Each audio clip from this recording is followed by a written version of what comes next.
Hello and welcome everyone to yet another episode of Event Heroes, a show where we speak to event experts about tactics that they can use to build high return event strategies and ace execution.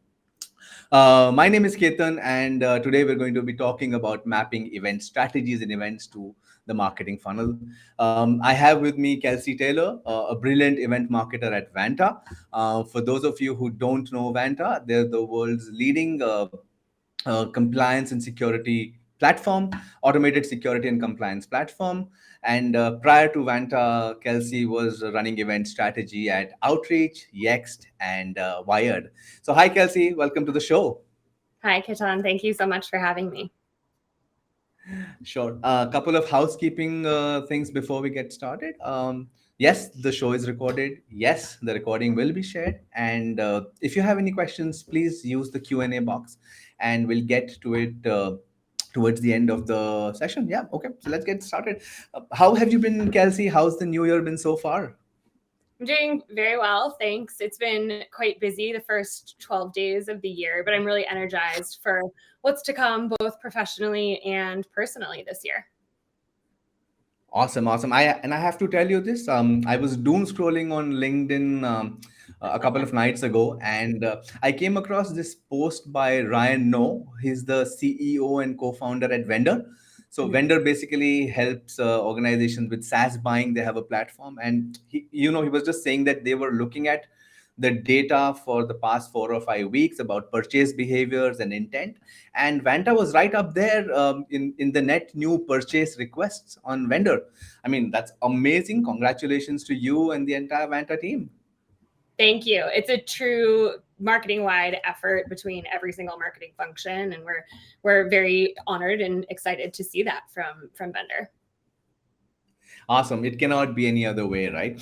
Getting right to the meat of the matter, right? Kelsey, you've been doing events for a very, very long time, right? And over the past few years, not just the last few where, we saw virtual getting accelerated, but over the past 10 years or so, we've seen not only the format of events have changed, but also the expectations that B2B marketers or attendees have from events have also changed. What have you seen in the past 5 7 years?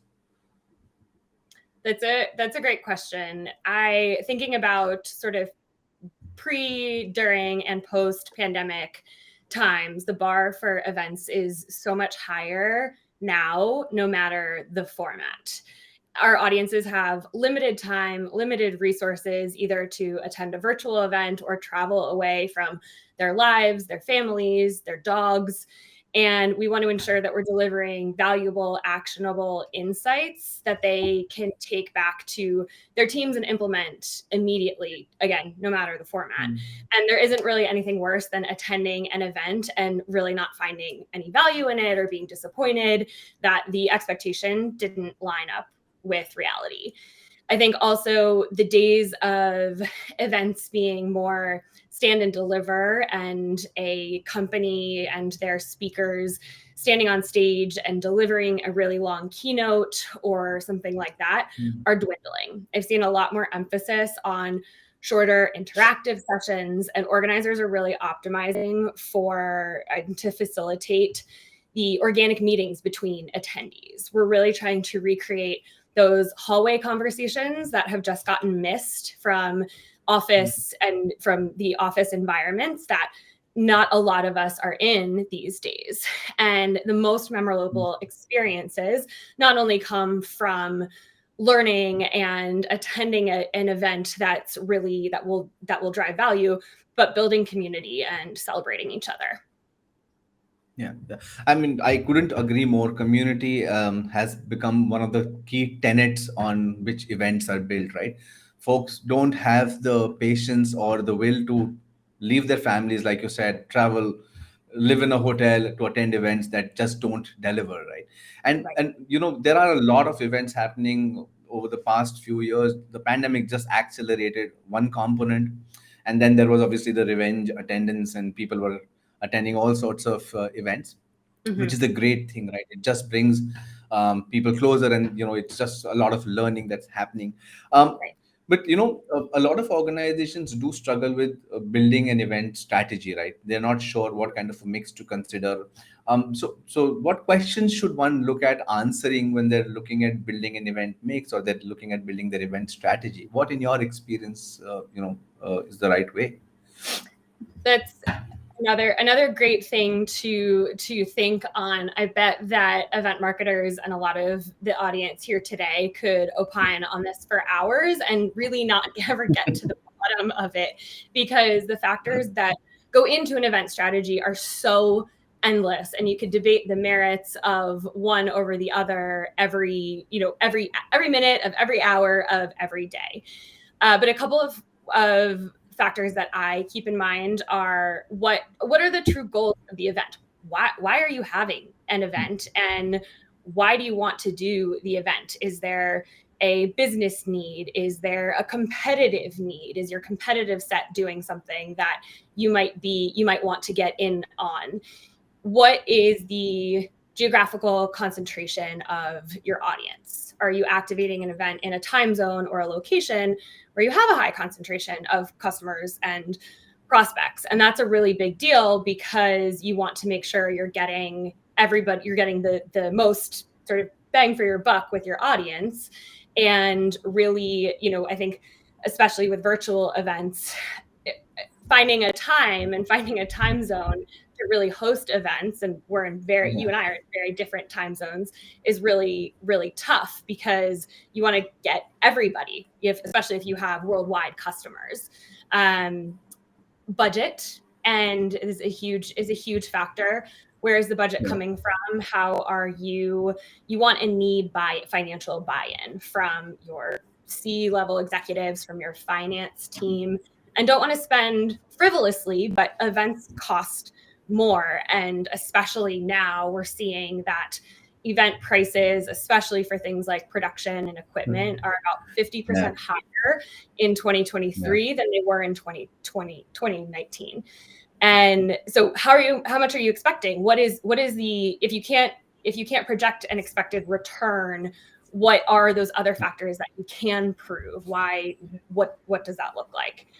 And then one, which we'll get into this in a lot more detail in a few minutes, but funnel stage as well. And where are the attendees in their journey with Vanta, for example? And a prospect who may never have heard of Vanta, or is just getting a cold email, or has only interacted with Vanta one time at a conference, is at a very different stage than a customer with whom Vanta has been working with for even months or years, if you're lucky. Yeah. No, you rightly said. I mean, we attended a few events last year, and the costs were nothing that I could recognize from my prior experience. And with events, events were always looked at a spend more than a channel that was integrated with the overall marketing demand gen structure, if you will. But now it's a recognized channel, right? So yeah, I mean, I completely get where you're coming from with the budget part, right? And even when we want to do events, we have to have a clear line to ROI. I mean, you did mention the funnels part, right? And let's get a little bit deeper into that. Are some sort of events suited better to an attendee life stage than as compared to the others? Definitely. And I think that all goes back to what the goal of the event is, and thinking about the whole marketing funnel. You definitely want to align, and this is where your marketing counterparts come in very handy. So lean on your cross-functional marketing teammates to define what those events are. Be curious and say, what are the goals of the product marketing team, the demand team? How can we support those? And as event marketers, we are also there to build the relationship with the sales team and have events be as sort of a ubiquitous marketing tool as a white paper or as a blog post or something like that. So if you're launching a new product or do you have new features to share, a webinar, either pre-recorded or live, is a great way to deliver this message, especially for customers. Customers will be really always interested in hearing what you have to say. What are the new features? Did you implement my feedback that I had on this feature? Are you focused on the volume of MQLs or moving those MQLs through the funnel to the sales team? The third-party event sponsorships are a great way to drive the volume of leads, and they might not always result in those sales qualified leads, but you're driving demand. And so you're drumming up that volume of people who have sparked any kind of interest in your company in Vanta. If you have a client with a big renewal or upsell on the line and you want to do something special for them, a smaller, intimate dinner or cooking class or something like that can be really fun and effective. It's a little bit harder to do virtually, and these are sort of all either virtual or in person, but it can be done, and it's really fun. It takes a little bit more legwork. And if you have an obsessive audience, maybe entertaining having a user conference is the way to go. What does your audience and your users want to, again, see, hear, do, feel when they come and interact with you? I think I find it fascinating that events is one of the only marketing tactics where you can start with something like a brand awareness campaign and for a net new audience, and ultimately get to hosting a customer advisory board with champions and advocates for your company, and proving that and seeing that journey with their customers is always good for the relationship with the company, with Vanta, and also the bottom line, essentially. Yeah. And you did touch upon these events that are much smaller and personalized, right? Have you seen are event marketers prioritizing on smaller, more intimate events over larger conferences and trade shows? I think it depends on where your audience sits. Or what's the division of customers and prospects? We just hosted a very successful small dinner in Toronto, and we had a great mix of customers. We have a pretty robust audience there of customers. And I think that if you're trying to, especially starting out with your event strategy, events can just be influential across the board. But if you're starting out with your event strategy and you want to do something small, it can be a really good proving ground. A smaller event like that can be a really good proving ground to see what works. And then word gets out, and that's great. So I personally would recommend a more crawl, walk, run approach. You can experiment with formats and see what works for you. I think the biggest thing with that is to measure everything maniacally. Have your Salesforce campaigns, have your HubSpot campaigns, track everything, work really closely with your marketing operations team and RevOps as well in order to get everything that you need, because come December of 2023, when you're budget planning for next year, you can say, we experimented with this and look what this did. Number of attendees, these are the deals that came, these are the deals that closed. And sales cycles are different depending on, again, who your audience is, what you're talking about. But ultimately, with that and figuring out what resonates with your audience, you'll definitely find a way to build that steady, sustainable growth with a event strategy.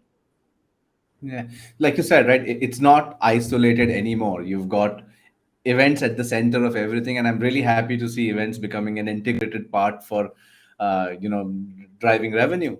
Yes, definitely. definitely. And that's the point of events too, is that they sort of serve, I've always thought about it as serving three main purposes.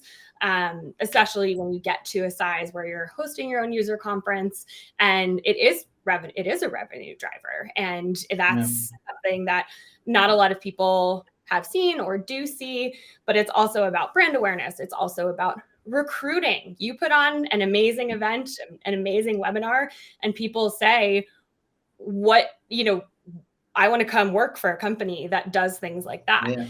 And also Yeah. in this day and age, and in my sort of evolution of my career, I've been able to, working for SaaS companies, software is intangible, right? You can't pick it up and Yeah. say, this is my software. And Right. events are the best way to bring that to life, and to really just how else are you going to bring your Yeah. product to life than Yeah. through events? I mean, I'm just picking up from that crawl, walk, run analogy that you gave, right? So in my previous role at CleverTap, I used to run events, and we started with this small networking mixers or so, right? And what we realized was that the first few ones took an insurmountable effort. There was a lot of effort just getting people, but once the word got around, it was that more easier, right? We didn't have to do that much effort because people wanted to come. They knew that they would meet great people at Right. those events, and it had a, it got a life of its own. Yeah, that's so right, is that they create this life of its own, and it creates almost a sub brand of your company's brand, and Yeah. you really want to have that integrated across every single function. And also a company that values events and values the revenue driving potential for all kinds of events is, I think, Yeah. a really good place to be, and a very sort of astute take on what gets things over the line, and how events just are ladder up into the overall marketing strategy. Absolutely. And what do you think there's a stage at which organizations need to look at when they can bring in multiple formats? Because not a small company would like to do everything, but they don't have the resources or the budget or the time. Right. What's a good time to look at building a nice mix, whatever that may be? That's a yeah, great question. I think it's really when you have a what are the things that are working really well across your marketing functions, and Hmm. where do you see, not necessarily room for improvement, but where do you see places that you can insert a something different, or maybe what isn't working, and experiment, sort of that crawl walk run strategy, experiment with the formats, and just test some things. There's Events can be big and flashy and exciting, and you can see people have big name keynote speakers, and thousands and thousands of attendees, which is Yeah. amazing. It's a lot of work, but I think Yeah. that, again, building that more than that, and getting really integrated with your marketing team, is just making sure that you're also building that audience. And so you are building an audience that are followers of Vanta and Zuddl, and you're continuing to market to those attendees, and they always want to see new offerings from you, whether it's product offerings Hmm. or event offerings. And so they are more inclined to, again, as you mentioned, get the word out, and it becomes a life of its own.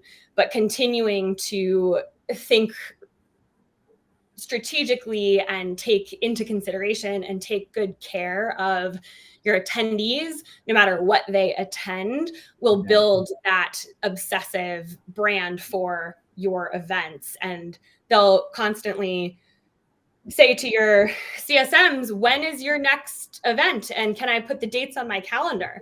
And Yeah. eventually, hopefully, if they have to buy tickets for your event, they will put it in as a budget line item. and which is very, very cool and a very, really, really great validation to know that you're doing something right. Yeah, life goals, right? Yeah. and Yeah. and you can see that with some of these bigger events, right, which are built on community, like HubSpot Inbound or Adobe Summit that's in March, and Right. Dreamforce. These are all built on community. Yeah. That's the crux of it, is that people use these events as annual meetings for themselves, and they only see this group of people once a year, business contacts or friends, even people who've become friends Yeah. from all over the world. And they Yeah. use it as, it's not just a sort of point in time thing, but it's Yeah. all year they look forward to it, and they're marching towards attending these events and really continuing to build, as I mentioned earlier, build that community. And that is going to be even more important this year, I think, than anything else we've seen for events. That's so true, and I can completely relate with that. We've had such great conversations outside of the event, after the networking, when we, just a bunch of us decided to grab dinner.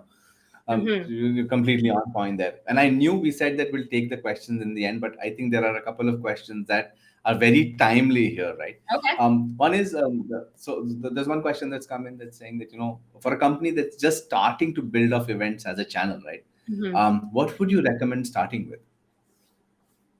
I recommend taking a look at your peer group, maybe competitors, but also companies that are in your stage and size, employee wise, and see where they Mhm. are. Because we're, as a small company, we are probably not at the stage where we are going to activate in a big way at something like Dreamforce. That's Yeah. maybe a couple years down the line, but in order to make a big splash at an event like that, there's a couple of other things that have to happen. So always look to see what your peers are sponsoring, and get in that way. Again, it's all about experimentation. And I Yeah. think third party events are a really great way to do that, because you meet people, you see what is valuable, ask your booth mates, or, whomever is on either side of you, if, why they decided to sponsor the event, and what they're doing, how did they evaluate it. I think event marketers especially are really eager to talk about why why they're doing the events that they're doing, Yeah.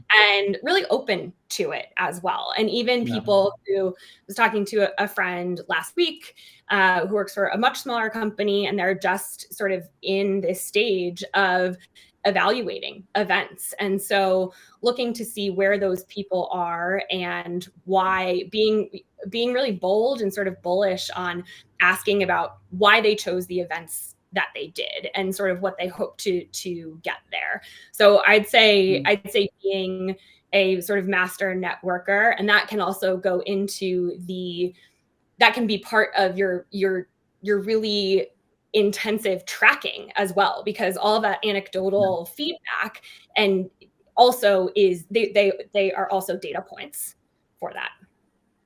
Yeah, yeah, and it's an incredibly helpful community of people, right? Event marketers are incredibly helpful, right? Most of the times when I'm going, and I see something nice, I just go and ask, and they're more than happy to, just lay their cards on the table.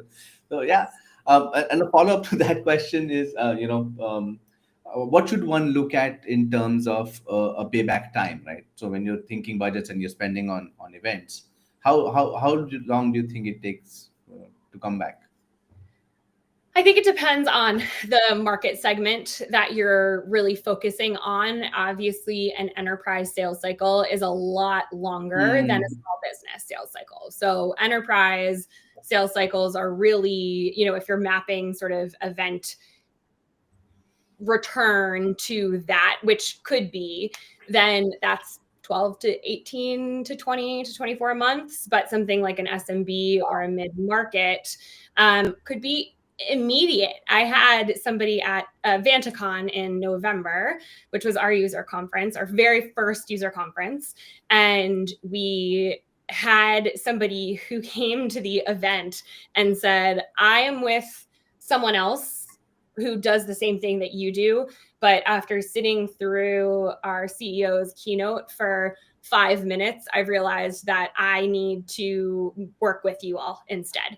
And then a week later, we had gotten them signed. And that is an exception and not a rule. But I think it really take a look at the market segment of your attendees, and you can get a really good base of what that is. But I think that tracking 30, 60, 90 days post event to see what has closed, what has opened, what has closed, and then following that, maybe a 6-month check-in, and then an annual check-in as well to see, that assumes that your marketing ops is really tight, and you're tracking all of these in HubSpot or Salesforce or whatever your CRM is. But you want that data as much as the sales team wants that data. Yeah. No, absolutely. And, it's 18 to 24 months for an enterprise deal, sometimes immediate for an SMB or a mid-market, which is news to an event marketer, because even if you crack a couple of those, your cost of the event is recovered, right? And you have your budget sorted for the next year. Yes, exactly. Awesome. You want to prove that you did something so you can continue to get increased budget, because as I mentioned, things are just more expensive. You don't necessarily know. You don't know what you don't know until you start planning an event that you haven't done in quite some time. And you want to be able to say, okay, this drove this, and we expect, we're projecting that this will drive this much more, and therefore we can't have a budget. We need to have more than we did last time. Right, absolutely. And coming to budget, right? There is no rule of thumb as such, right? But how should one think about budgets when building an event strategy? I always take a look first at what's your average deal size, and think about it that way. And so you can look at it. You don't want to overspend necessarily on something like a really small event that is going to be 15 times more than your average deal size. But average deal size is a great way to take a look at and formulate budgets, because it's a great indicator of how much you might influence. And so an influence model is another good way to really take a look and formulate your budgets. And, if we're going to have 10 people at an event, we need to have at least that, average deal size of, let's say, $10,000. We need to have at least double that in the room to make this worth it. No, I think that's a great way to look at things, and that's a great question. By the way, that was from Gilliard in the audience. Awesome. So we'll run a quick poll to see how many people here have actually kind of mapped their event strategy to the marketing funnel. Could we have the poll on screen, please?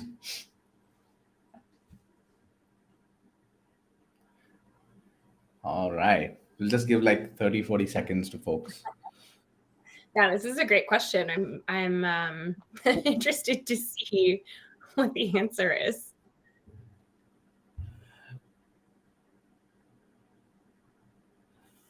All right. Okay, so I'm certain that this is going to be a very, very helpful conversation for a lot of folks. I hope so. I mean, if you think about it, we map everything to the event life cycle, right? So the attendee life cycle or the prospect life cycle. So why not events? Okay, there are a few folks who do. That's awesome. That's great. Let's see if we have any more questions before we get into the fun part. All right, looks like no more questions. All right, you can take that poll off. Thank you. Just when I was saying, so there's one question from Joseph, and he's asking, at what marketing funnel stage should one consider closed door events? I think he means the small conference, personal events, invite only kind of thing. Mm-hmm. I have always considered those to be mid to bottom of funnel stage. If you Okay. want to, I think there are a lot more there's a lot more opportunity to really build the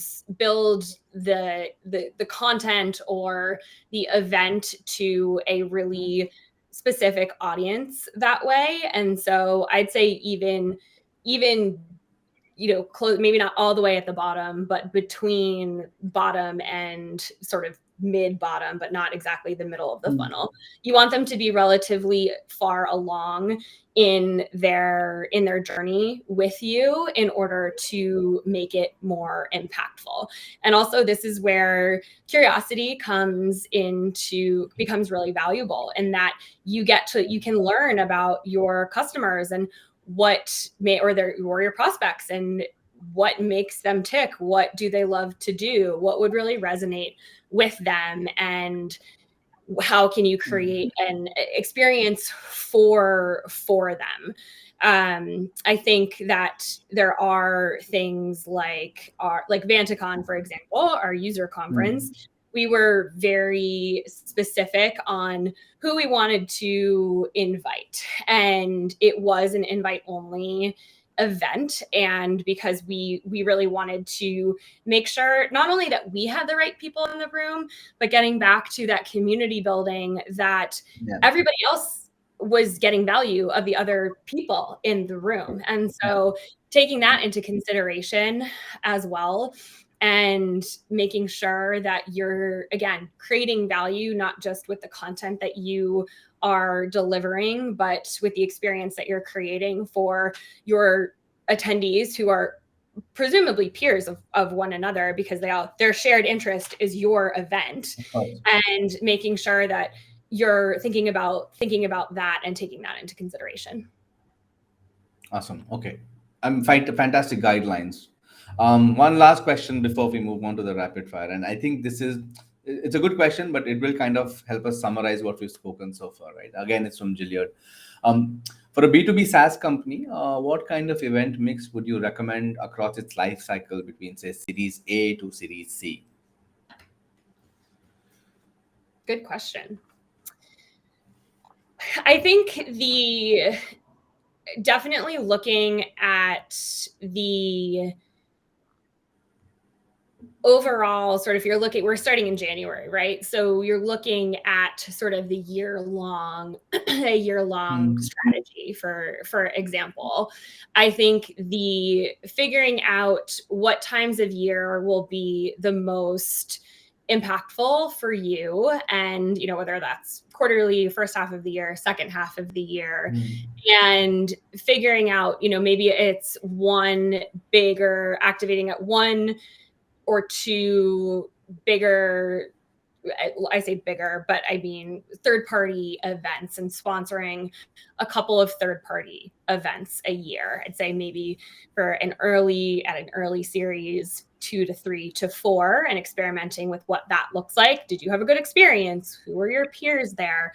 And then as you get that data and get that information, you can do more smaller events. And also another great tactic at some of those, if you're sponsoring a third party event, is to take advantage of the audience that's there. And you didn't have to build that audience. The event organizers built it for you, and they must be somewhat interested in the products and your offerings. And so you could organize your own lunch or your own dinner around that event. It doesn't necessarily have to be connected with the event. I hope that my fellow event organizers are not mad at me for saying that, but because there are sponsorship opportunities that afford that as well. Yes.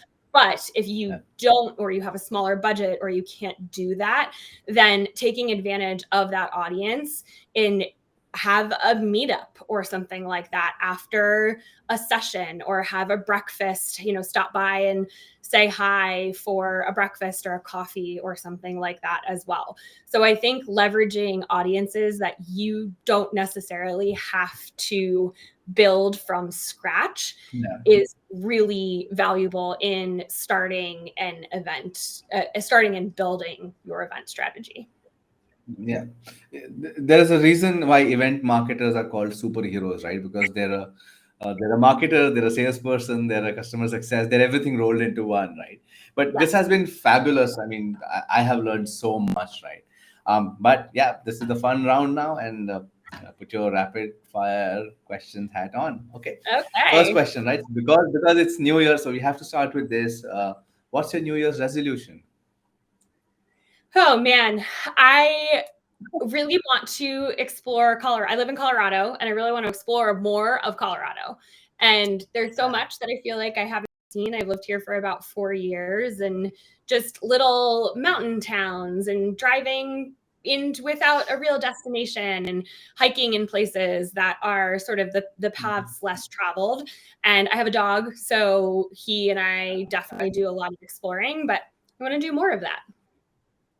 Nice. I think I hope you get to do more of that. If you could meet one historical figure, who would that be and why? I would love to meet Michelangelo.